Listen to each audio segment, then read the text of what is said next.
Muy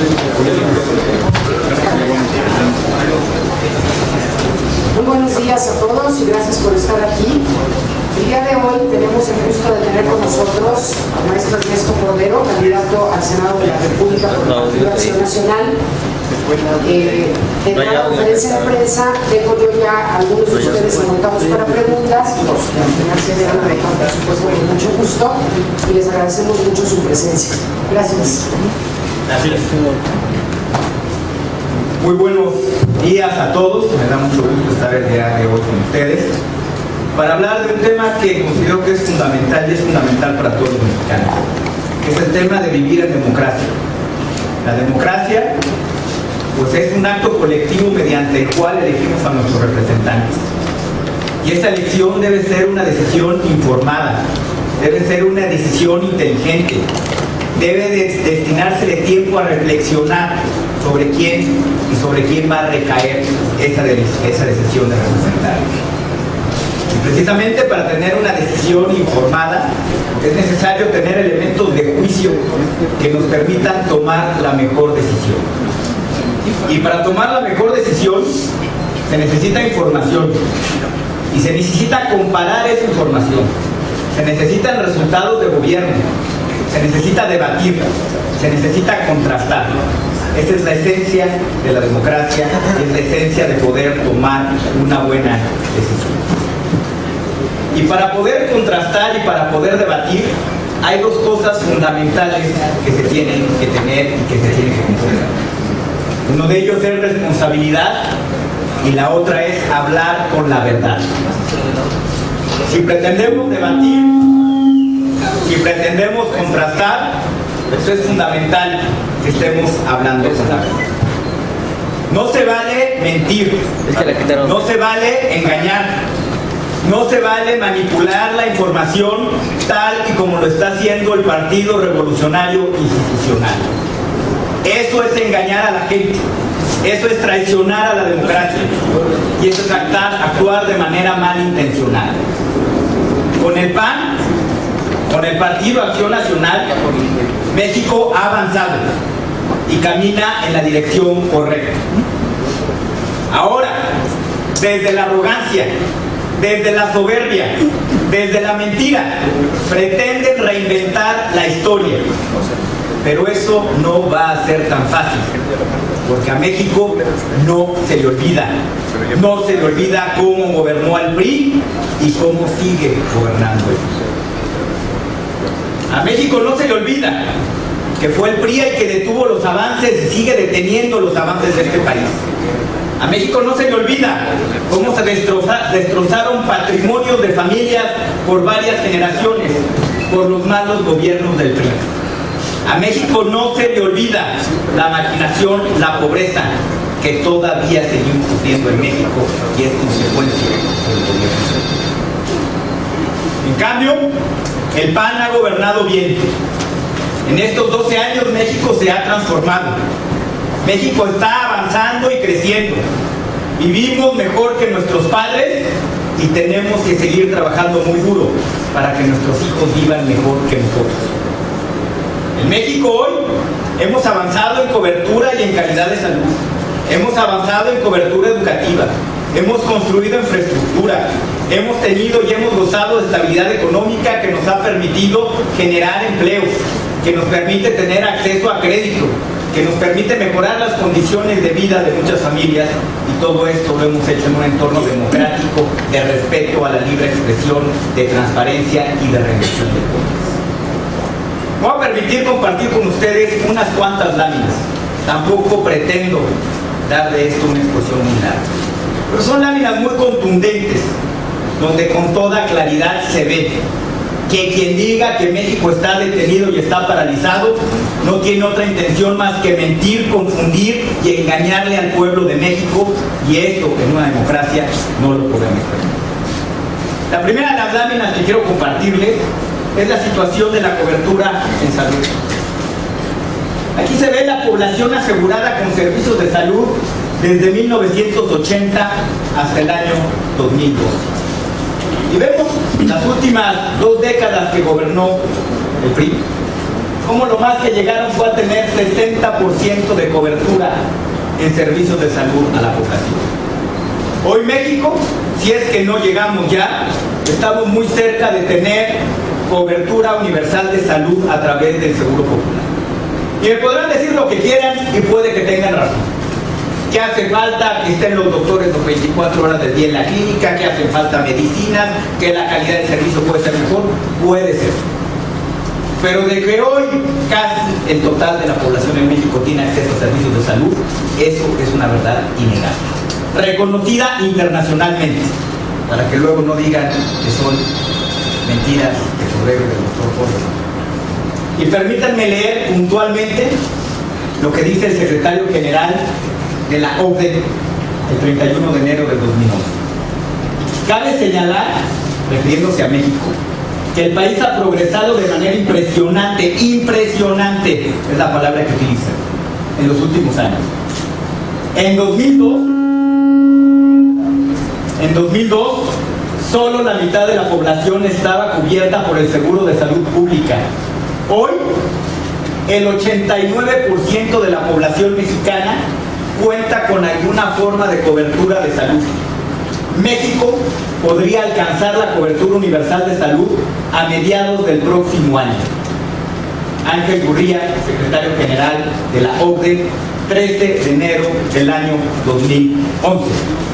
Me parece que eso no denota la realidad de un país paralizado y detenido.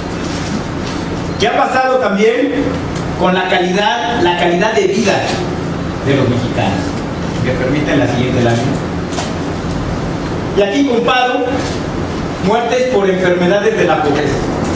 Enfermedades de la pobreza son enfermedades gastrointestinales, enfermedades respiratorias, diarreas, desnutrición, muerte materna, relacionadas con las condiciones de pobreza con las que viven las poblaciones y las comunidades. Bueno, pues el porcentaje total de muertes de 1980 al 2000, 8.3%, es decir, 8 de cada 100 personas que morían en México era como consecuencia de una enfermedad de pobreza. Hoy, el promedio del 2001 al 2009 en este mismo indicador es de 3.8%, menos de la mitad, porcentualmente hablando, de lo que había cuando gobernaban los gobiernos del PRI. En términos de educación, también ha habido avances notables en México. Ha habido avances notables que no se puede negar y que están a la vista de todos también, y que significan oportunidades para los niños y los jóvenes de poder seguir estudiando. La gráfica en rojo, como ustedes imaginarán, pues es básicamente la cobertura que había cuando entraron los gobiernos del PAN en el año 2000, y la gráfica en azul, pues es la cobertura que tenemos actualmente. Pues en educación básica, había una cobertura en educación básica del 89%, hoy es del 100%. Todos los niños en edad de ir a la educación primaria en México tienen acceso a una escuela en México. En educación media superior, bachillerato, recibimos una cobertura del 48%, hoy es del 66%. Nada más en esta administración se han construido cerca de 900 bachilleratos, una cifra que nunca antes pudieron construir bajo el gobierno del PRI. En educación superior recibimos con una cobertura del 22%, muy abajo de cualquier estándar internacional, hoy es del 30%, comparable con países que privilegian la educación. Por supuesto que no hemos llegado, por supuesto que no hemos terminado, por supuesto que estamos a la mitad del camino. Pero de que estamos avanzando y estamos avanzando en la dirección correcta en educación, no tengan la menor duda, y para eso están ahí los datos. ¿Esto qué se traduce? ¿Por qué también no nada más hemos construido bachilleratos y universidades en los gobiernos del Partido Acción Nacional? La que sigue, por favor. También hemos dado la oportunidad a muchos jóvenes de poder estudiar que no tienen los recursos económicos suficientes para poder estudiar. Y vemos el promedio de becas entregadas por año. En la última década que gobernó el PRI, que seguro fue la mejorcita en este indicador, no me pusieron los datos, pero era menos de 1 millón de becas al año que se entregaban los gobiernos del PRI. En los gobiernos del PAN son cerca de 6 millones de becas al año las que se entregan. 6 veces más de becas que se entregan con los gobiernos del PAN. Si esto no es ampliar oportunidades para los jóvenes, si eso no es darle oportunidades de una mejor calidad de vida, bueno, pues entonces sería, estamos. La siguiente, por favor. Hemos ampliado la cobertura en salud, hemos ampliado la cobertura en educación, hemos otorgado becas, pero también hemos dignificado las condiciones de vivienda para muchas familias en México. Y se han construido viviendas en estos 12 años como nunca antes se había construido en México. En 12 años hemos construido más viviendas que en 70 años que nos gobernó el Partido Revolucionario Institucional. Y hoy, la comparación es por trienio. Del 95 al 98, pues no llegaron ni al millón de créditos para la adquisición de vivienda. De 1995 al 98 no llegaron ni al millón cuando gobernaba el PRI de créditos para la vivienda. Los 3 primeros años del presidente Fox fueron 1.7 millones de créditos para vivienda. Los 3 primeros años del presidente Calderón fueron 3.3 millones de créditos para vivienda. Y lo más importante, en esa barra el componente en azul claro significa créditos a familias con ingresos menores a 4 salarios mínimos. El 60% de los créditos que se otorgan hoy en México son para familias que ganan menos de 4 salarios mínimos. Estamos construyendo vivienda para las familias que más lo necesitan. En términos de qué ha pasado con la pobreza en México. Una pobreza que nos lastima, una pobreza que nos agravia, una pobreza que nos obliga a defender un buen gobierno que aplique los recursos donde más se necesitan para avanzar más rápido. En México todavía hay muchos millones de familias que viven en condiciones de pobreza y por eso no podemos perder el rumbo y por eso debemos seguir avanzando más rápido. Bueno, pues aquí vemos y voy a presentar el indicador del Banco Mundial, que es probablemente el único indicador que es comparable entre países. Y aquí lo que hace el Banco Mundial considera como un indicador de pobreza el porcentaje de población en un país que vive con menos de $2 al día ajustado por poder de compra. ¿Qué quiere decir esto de ajustado por poder de compra? Bueno, pues hay países donde la comida, las cosas básicas son más baratas que en otros. Entonces en esos países esos $2 evidentemente rinden más que en otros. Y este ajuste para poder hacer la comparación precisa se hace. Y vemos que en el año 2000 el 15% de la población en México era pobre de acuerdo al Banco Mundial.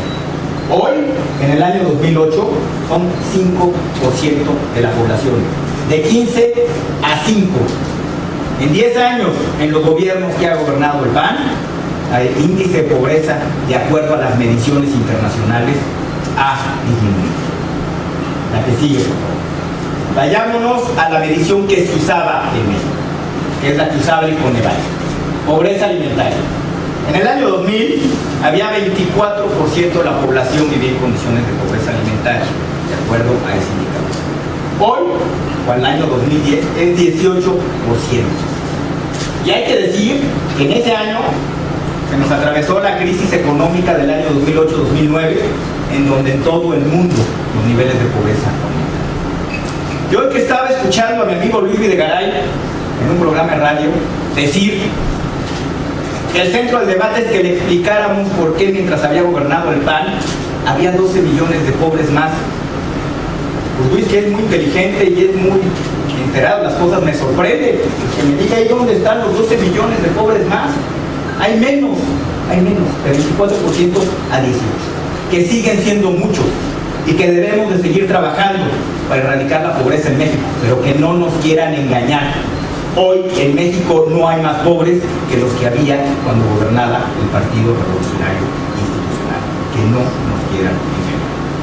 Vayámonos a la siguiente medición de pobreza, que es la nueva medición de pobreza que utiliza el Coneval, donde los otros dos indicadores son indicadores de ingreso.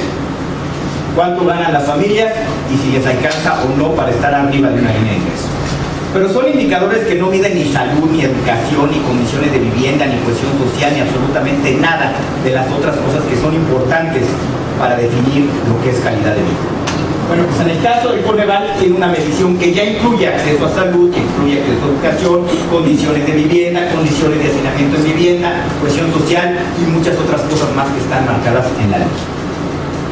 Bueno, en ese caso, la medición del 2008, la pobreza extrema, de acuerdo al Coneval, y cito exactamente dónde está, es el documento del Coneval, Pobreza en México y en las entidades federativas 2008-2011, diapositiva número 106, y abajo está el sitio electrónico del Coneval, para que lo puedan consultar directamente. Establece que la pobreza extrema en el 2008 era de 10.6% de la población en México. Y en el 2010, a pesar de la peor crisis económica que ha enfrentado México en los últimos años y el mundo, la pobreza se mantuvo en 10.4%. ¿Dónde están los 12 millones más de pobres que dice el PRI que existen en México? Así.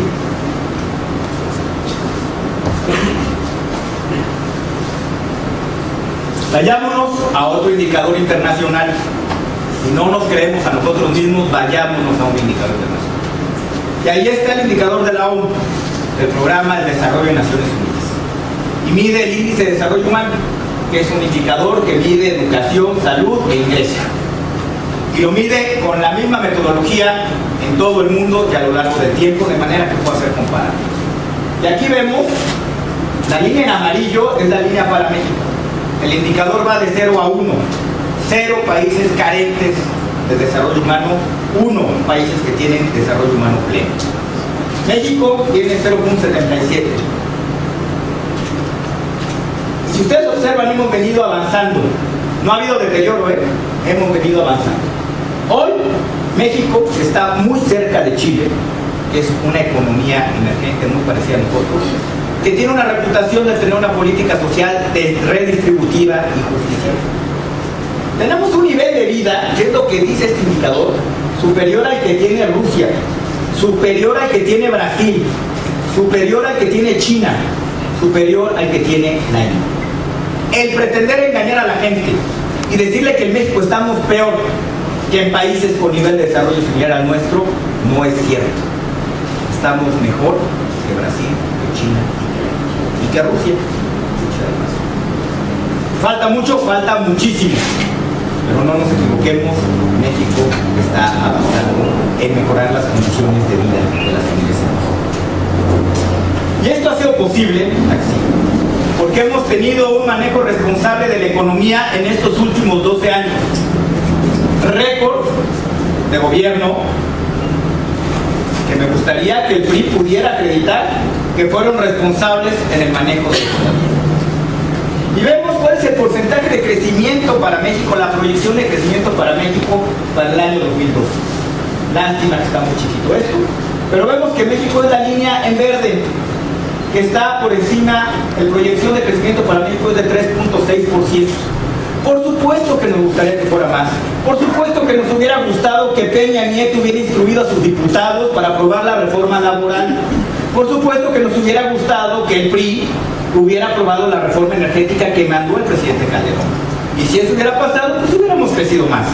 Si no se dan las condiciones, pues ahora sí que hay que remar y hay que sacar adelante el país con lo que se tiene, que es una política económica responsable, asertiva y oportuna, que fue lo que se ha hecho en estos gobiernos de España. Bueno, pues México crece al 3.6%, un porcentaje de crecimiento, no sé si me alcanzo a ver, pero superior al de Corea, al de Brasil, al de Estados Unidos, al de Canadá, al de Japón, al de Reino Unido, al de Francia y al de Rusia.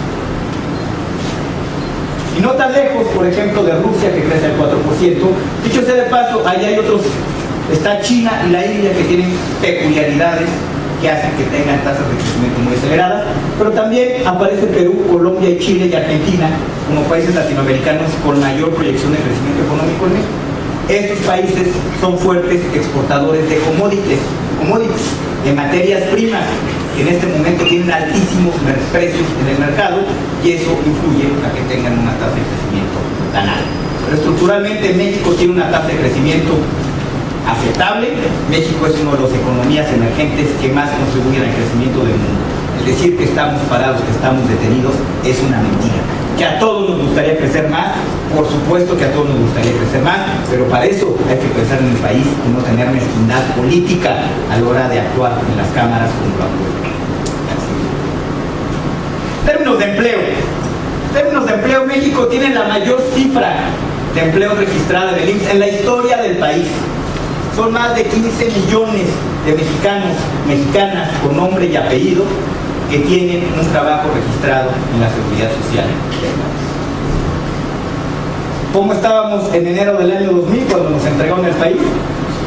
Abajo de lo que estamos hoy, 11 millones, hoy son 15 millones.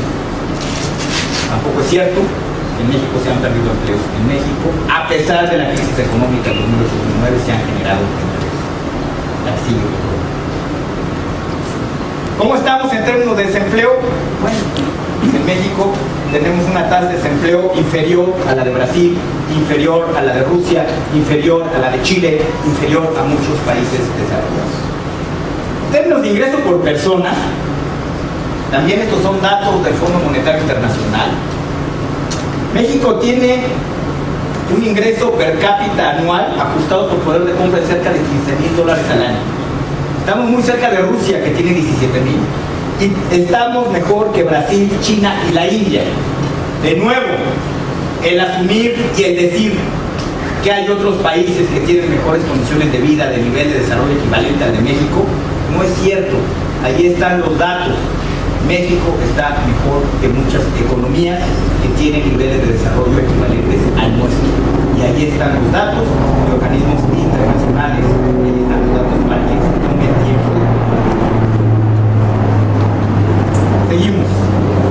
¿Y esto por qué ha sido posible? Bueno, pues esto ha sido posible por un manejo responsable. En México no ha habido devaluaciones ni inflación como había cuando gobernaba el PRI. Permítanme hacer el ejercicio. En la década de los 80 al 90, nuestra moneda se depreció 12,576%. Vaya, ni siquiera podemos ver de qué se trataba, pues cuánto es eso.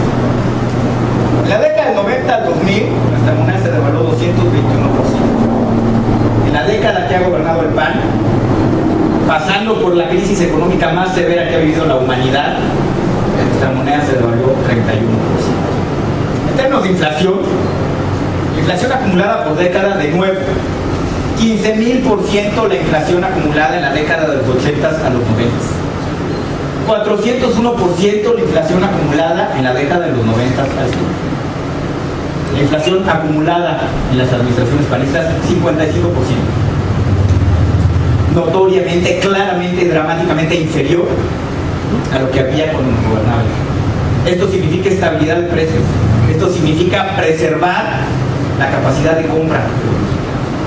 Y luego, como la inflación no nos dice mucho, permítanme presentar la siguiente gráfica.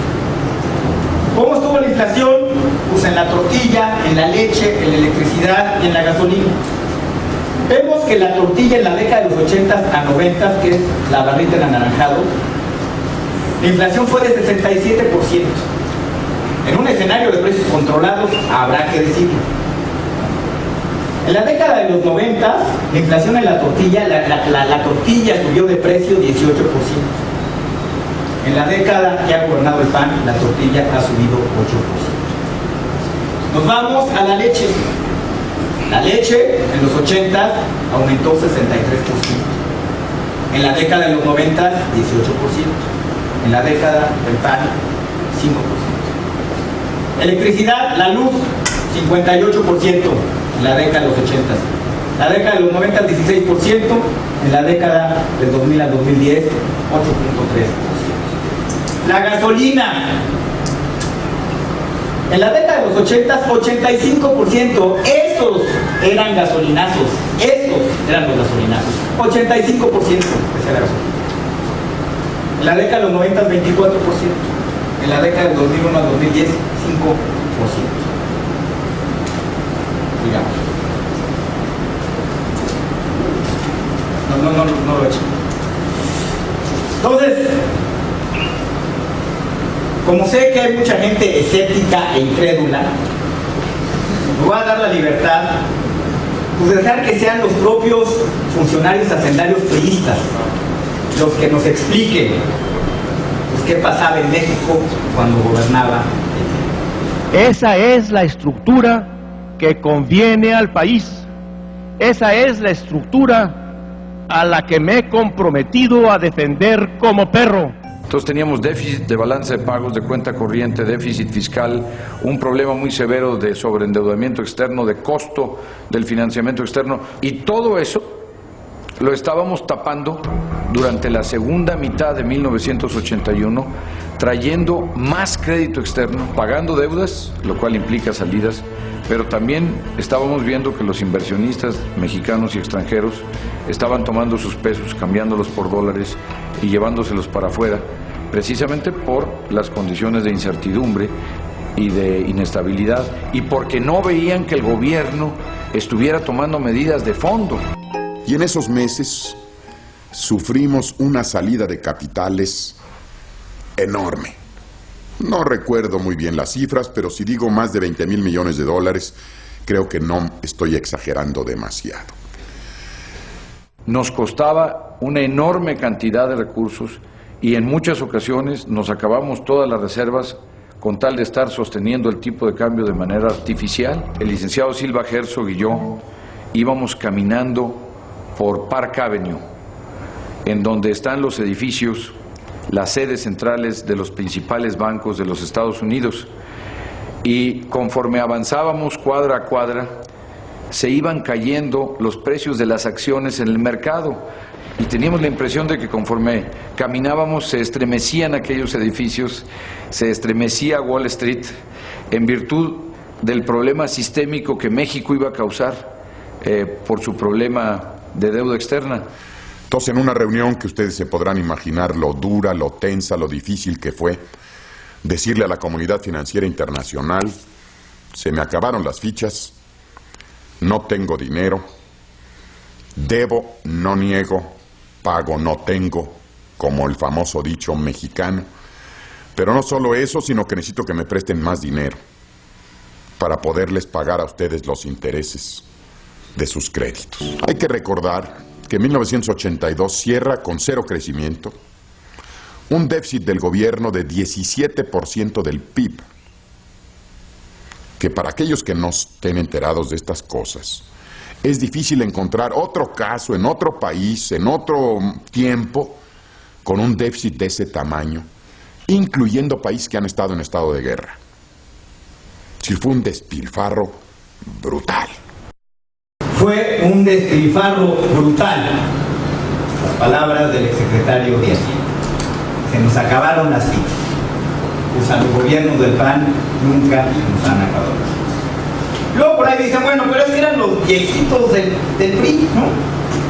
Ahora sí que pues, los que fueron a estudiar a otros lados, los que eran los darlings de la prensa internacional, como por ahí ya empiezan a aparecer algunos, ¿no? Son maravillosos y hablan muy bien de ellos fuera, etcétera. O sea, ellos no, ellos eran distintos a ellos. Bueno, pues también esos nos la aplicaron. Y viene la crisis de mediados de los 90.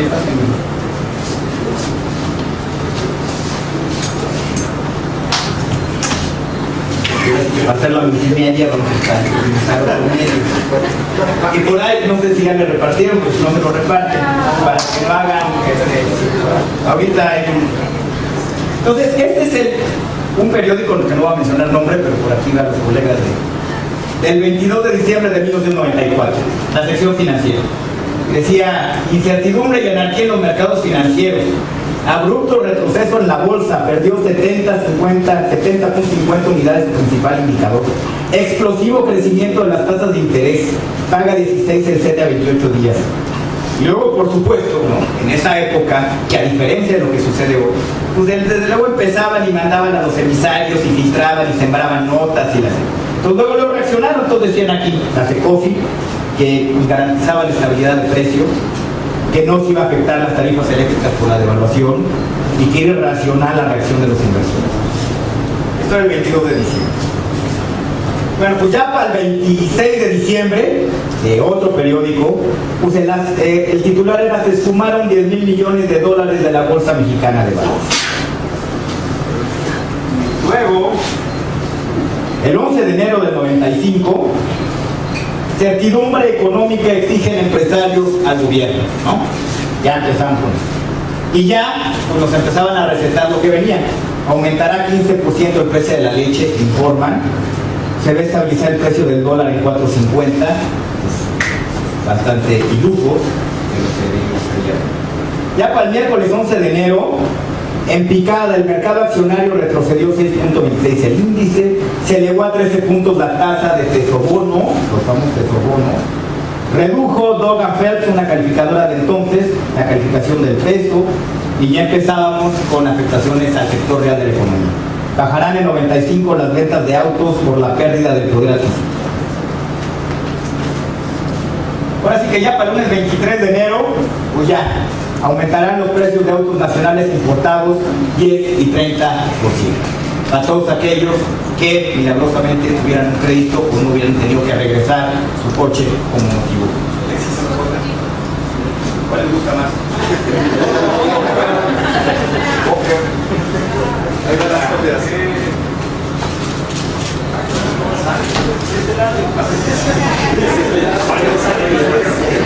Ahorita les pasamos una copia. Esta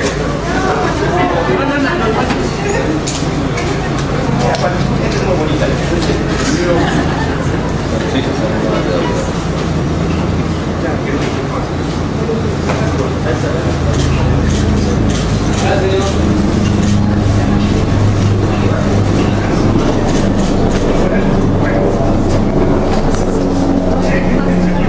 Luego, creo que pocas cosas ilustran más y se nos olvidan, pero algo que era tan cotidiano, pues como los pesos y como los billetes y las monedas y lo que pasaba en aquel México que parecería muy lejano pero que no lo es tanto, sobre todo porque sí es posible que una mala condición económica nos regrese en aquello de lo que los mexicanos salimos corriendo y huyendo en el año. Ya se nos olvidó que al peso le quitamos 3 ceros.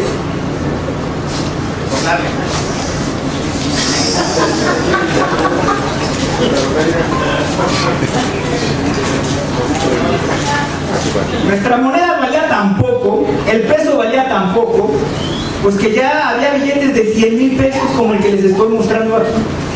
Entonces hubo que quitarle 3 ceros a nuestra atribulada moneda, pues para que las cosas y las transacciones económicas y comerciales pues, siguieran teniendo un poco de sentido. Pero acuérdense que le quitamos 3 ceros a la moneda.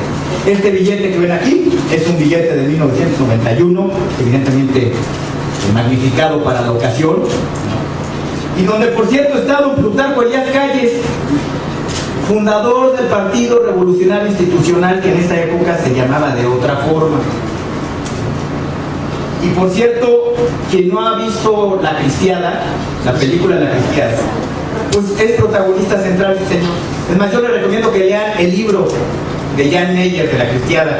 Si no le da tiempo o no se le da la lectura, que no es pecado en este país que no se nos dé la lectura, bueno, pues échenle un ojo a la película.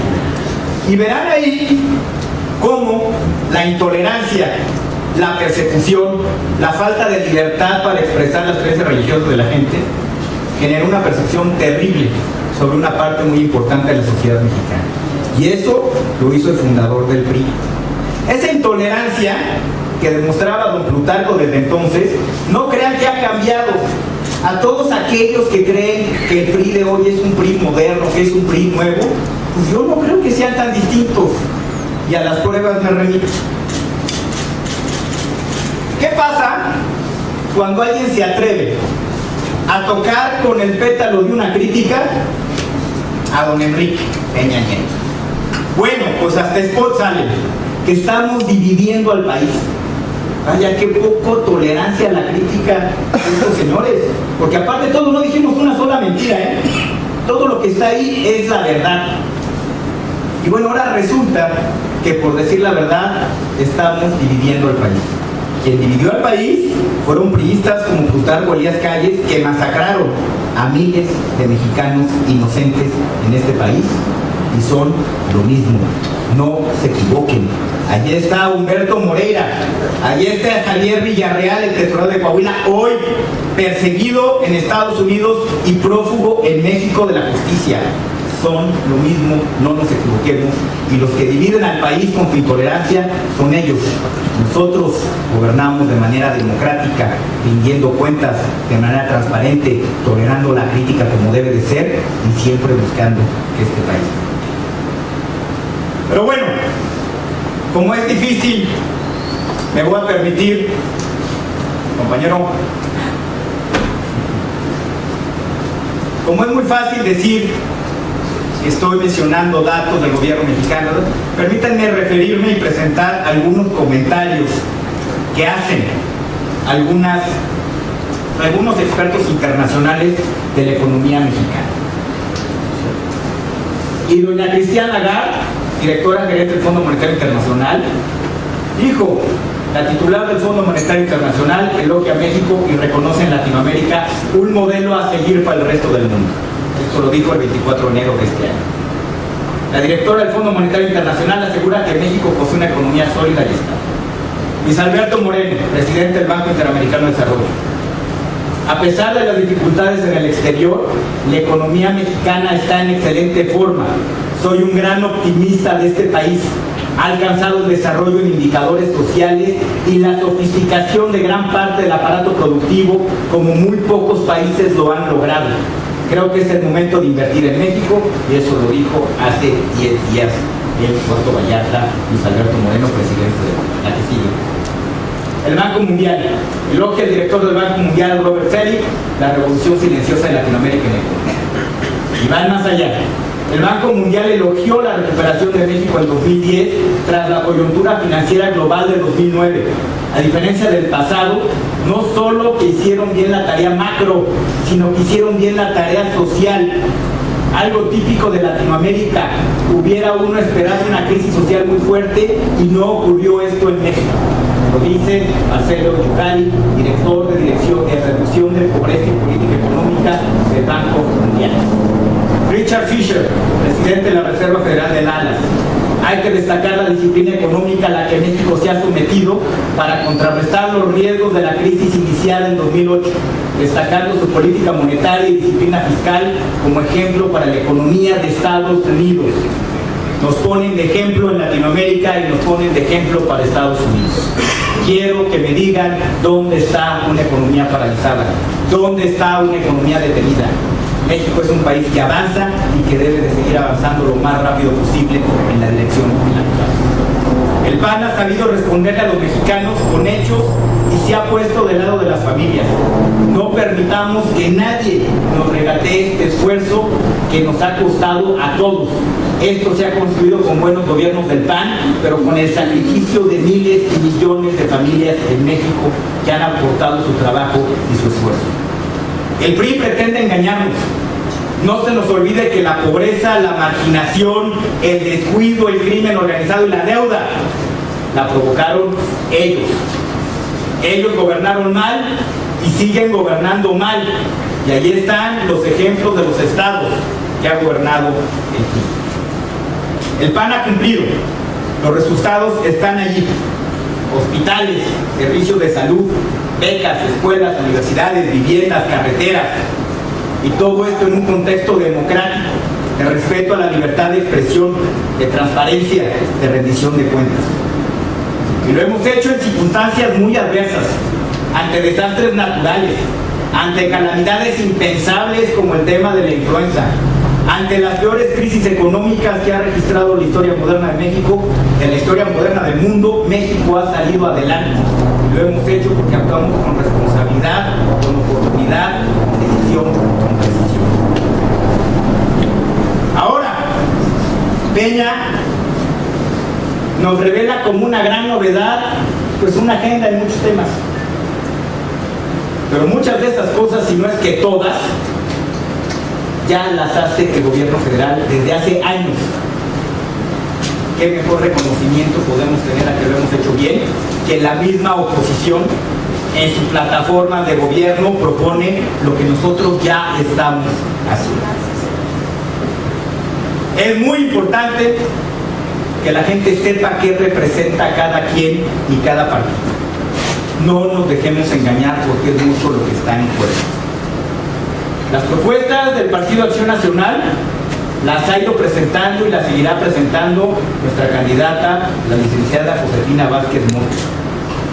Los candidatos al Congreso, senadores, diputados, estaremos empezando y presentaremos propuestas de agenda legislativa para hacer que este país avance y seamos un país. En el Partido Acción Nacional vamos a seguir cumpliendo.